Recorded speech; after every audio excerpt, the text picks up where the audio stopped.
Guys, Mindy here from wellmyway.com. I'm a registered dietitian. I'm going to share with you today 3 things you can look at on a nutrition facts label. If you're somebody with diabetes, prediabetes, or you're just watching your carbohydrate intake. The nutrition label has a lot of information, but there's a few things on there that you can really look at if you are trying to reduce your carbohydrate intake. So nutrition labels these days all look pretty much the same. They have been updated in recent years to look a little something like this. Let's say that this is a nutrition facts label for a box of cereal.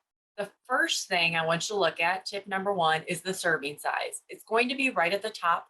It's going to say serving size and then an amount. So this particular food is 2/3 of a cup. And then you see out to the side there the 55 grams. So that's the amount it would weigh if you put this on a food scale and actually weighed out this food. Most of us, though, are going to use something like a measuring cup. So if you portioned out 2/3 cup of this cereal, that would be your serving size. And that tells you, okay, if you have 2/3 cup, this is what you're getting: 230 calories, 8 grams of fat, 160 milligrams of sodium, and so on. Now, if you were to double this serving and have 2 servings of 2/3 cup, you would double all these numbers too. So you'd be at 16 grams of fat instead of 8, and so on.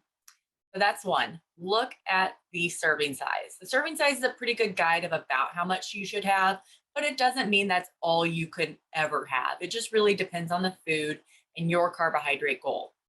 So if we're looking at carbohydrates, number 2, the second thing you want to look at, go down to about halfway down the label and look at total carbohydrate. This particular food, if you eat 2/3 cup, you're getting 37 grams of carbohydrate.